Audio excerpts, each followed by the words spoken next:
So I'm excited to talk with you.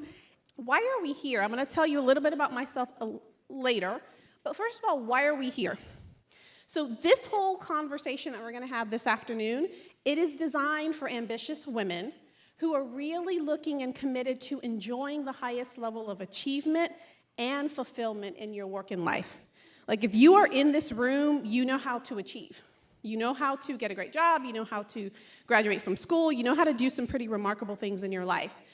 Where we sometimes trip up is that intersection between what we're achieving and how happy we are in the journey of achieving that thing, whether it's in our career or our business. So this conversation is going to be a lot around that intersection. And how are you making those decisions? And are you really getting what you want? Are you just kind of in some lane, going someplace, heading someplace, and pulling up and wondering how the hell did I get here, right? And so it is an opportunity that oftentimes we don't take to really pause, stop, and listen to our lives, right? We have mentors, we have champions. We talked about champions in the panel earlier. We have a lot of folks who can help us advance where we want to go, but oftentimes the compass, which is us, which will tell us if it's right or wrong direction, we get deaf, dumb, and a little bit, blind when it comes to, is this really what I want in my career? Is this really what I want in my leadership? Is this really what I want in my personal life? And so this is going to be a conversation for that.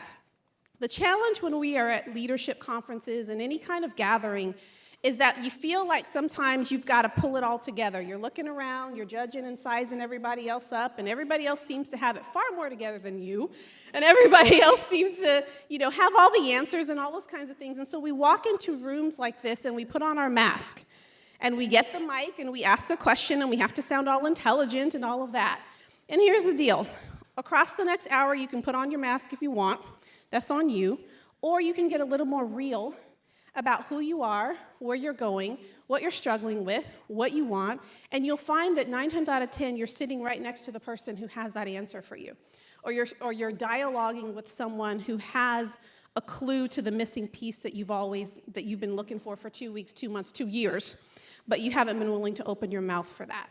And so across the course of the time, I will be, pretty open and transparent and vulnerable about good, bad, highs and lows as it relates to my own journey. And my hope is that one another, and even as you start to connect with each other, you'll also give yourself that gift as well. And you'll be really surprised at how much more alike we are than we are different. Okay, fair? So what are we going to learn across the next hour or so? We're going to cover a couple things.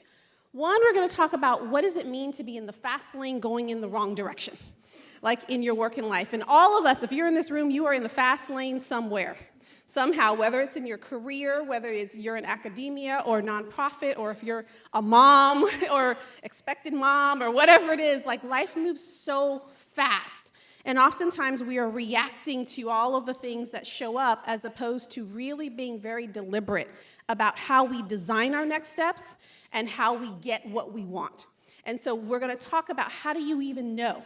Because life is already giving you clues as to whether or not you're headed right or wrong, and you simply have to be willing to pay attention to that. And then lastly, we're going to talk about how do you actually make decisions that allow you to both achieve more and enjoy more in your work and life.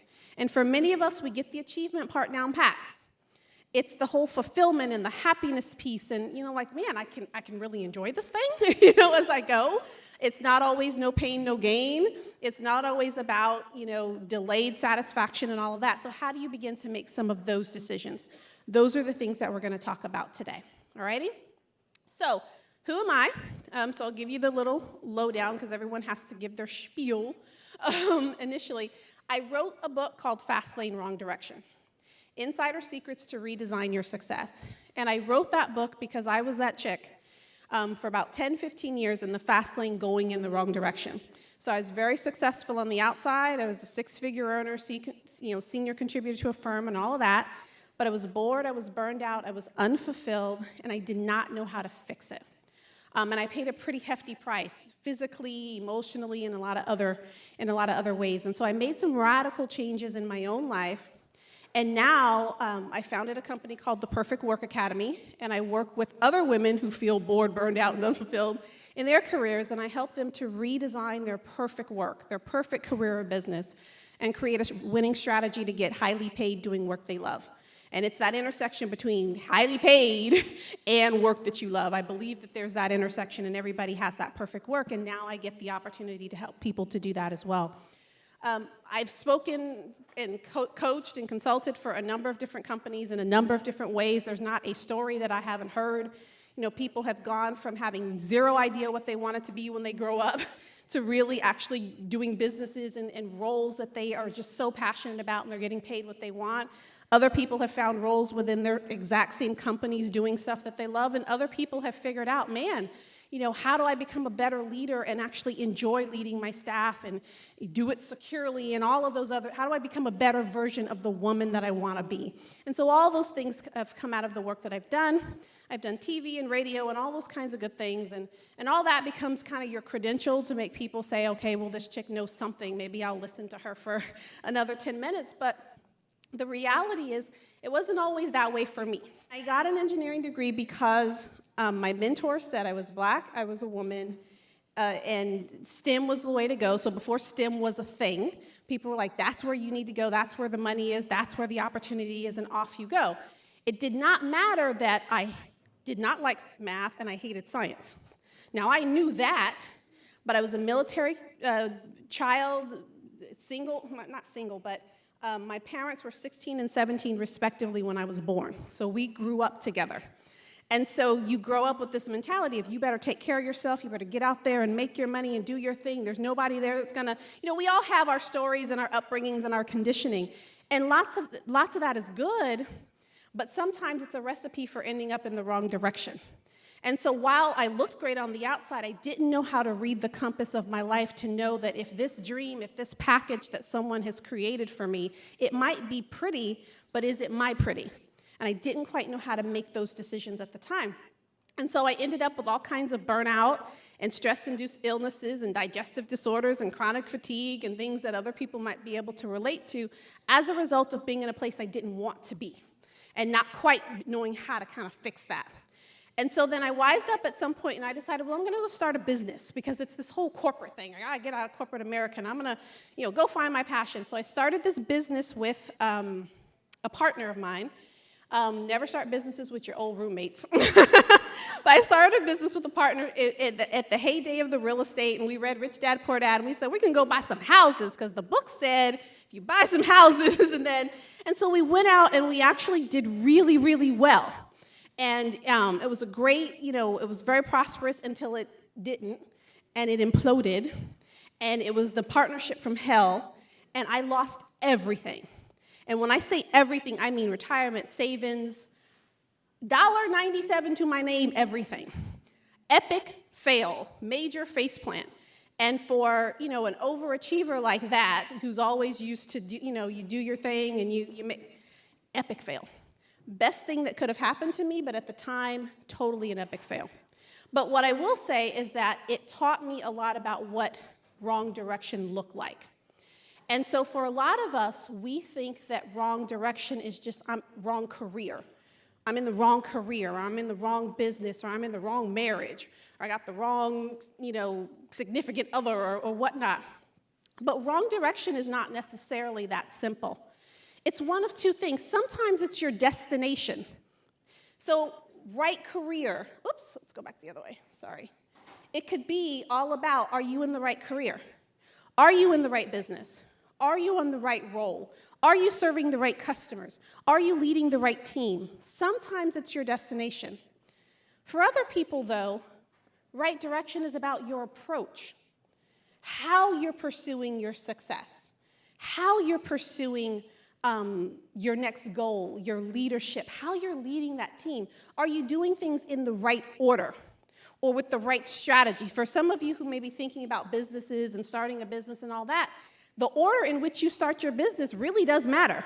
The reason I face planted was in part bad partnership because we had a jacked up strategy. We did everything in the wrong order. We had the wrong strategy, and so therefore it was the recipe for disaster. And for some of us, how we show up in the marketplace, do we have the right mindset? Are we fearful and insecure and all of this? Or are we showing up in our power and some of the things that we talked about this morning? Sometimes it's the wrong perspective. We come into situations already questioning our worth, questioning our value, questioning do we belong at the table, questioning do we have the capabilities. And so you could be exactly where you want, doing the exact thing that you've asked for, and it is a version of hell. And success doesn't feel like success in the moment, even though you really are succeeding. And so that's what we're going to talk about today. And so what revelations can come out of this conversation for you? It's one of three things. One, you'll start to question whether or not you are in the right destination. So for some of you, maybe thinking about, man, should I making a shift, or I don't really know. You'll start to figure that out. Others of you will realize that the issue for you is not about where you are, it's about how you are approaching your success. And so that'll start to alleviate some of the pressure around how you're making certain decisions. And then still for others of you in the room, you might realize it's all good. Like we were having the mentoring circles, and one of the ladies, I think it was Lauren, I don't even know if she's in the room, but Lauren was sharing, hey, Lauren, I'll put all your business out right now. No, But it's a good thing. Like, she's talking about all the different, things that are going on in her career. There's a good chunk that it's all good. And for many of us, we feel like there's got to be a problem. Like everybody else is struggling with, I got to have, and if it's not wrong, I need to find something that's wrong. So you may come out of this conversation and realize that it's all good, My husband and I are expecting our first child, but we miscarried the first, and lots of people, miscarry and go through different things, but when you're 42, you can't be losing babies. Like, you need to keep it and, all of that. And so we lost our first child, and we went through some fertility issues and all of that. And as we have the second baby and everything's going well, I noticed my husband was unwilling to tell anybody. Like, a lot of times people are like, oh, you wait till the first trimester and all that. But he was so guarded and so close to the vest, to the point where I'd go pick him up from work. He's like, no, can you not get out of the car, because I don't want any of my staff to know, blah, blah, blah. And the issue was that the first baby, he told people. And now you have this situation where, all the tests are coming back and, all of this and that, and everything's going well, but it's hard to accept when things are going well, because, hey, what if it goes left, right? And so for some of us, we look at our career and our leadership and our relationships that way, and we're questioning, is it really all good? And it is all good, and there's a moment for you to be able to celebrate. And so if you come out of this conversation and you're able to celebrate, that's a good thing, right?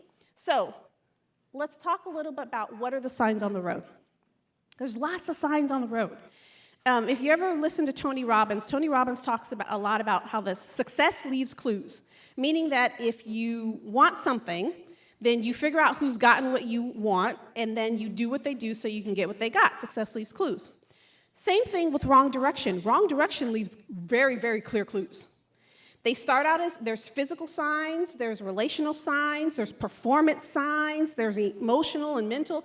They leave clues, and it starts out as a whisper.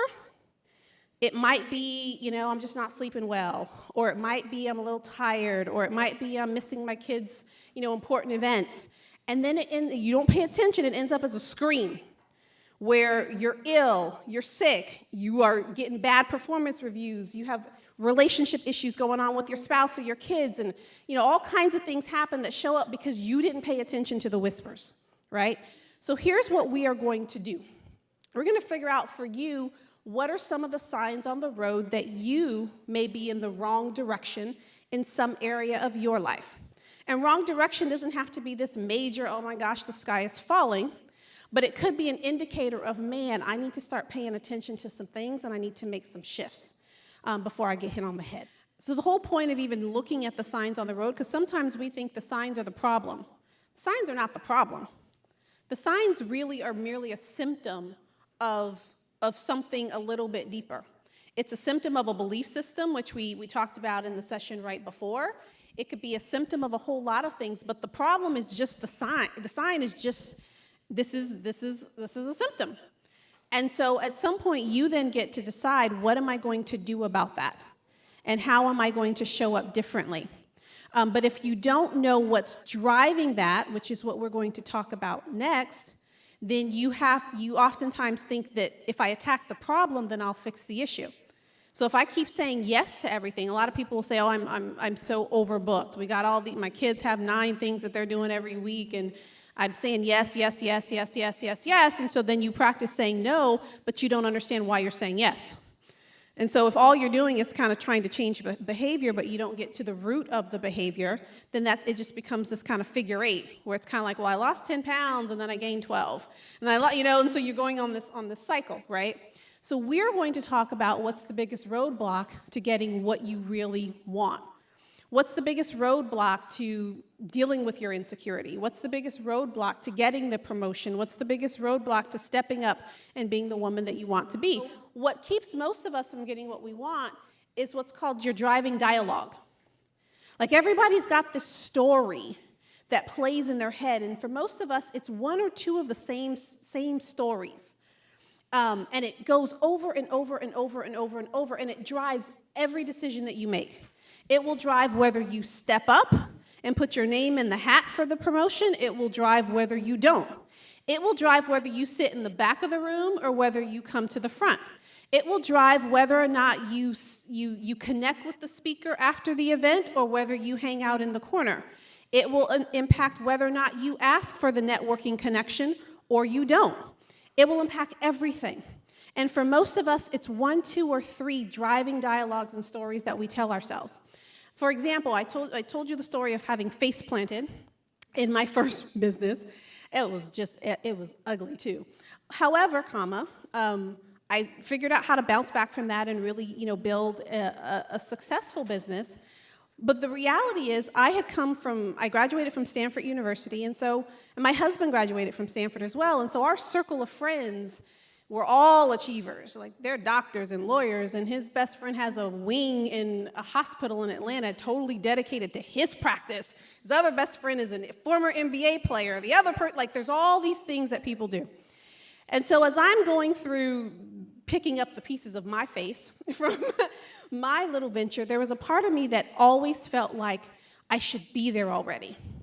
I should be there already. I should be there already. I'm behind, I'm behind, I'm behind, I'm behind, I'm behind. Now, where there was, I did not know, but wherever I was not there. And so I needed to be there.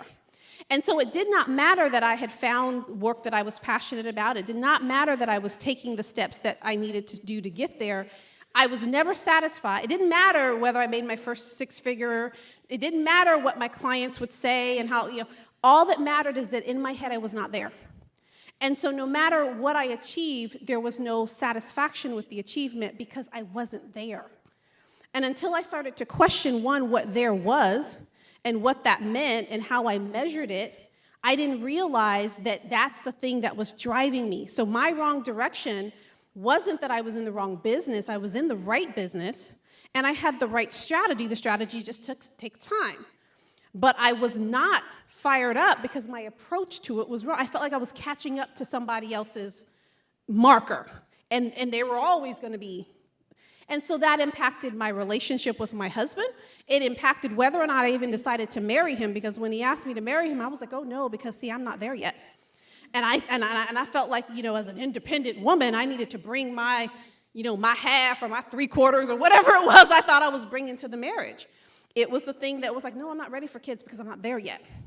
And so and my husband could care less whether I made a dime. Like, he pretended he was progressive, but he's very, very, very conventional. It's like, it doesn't matter what plane you got off of or where you spoke, honey, what's for dinner?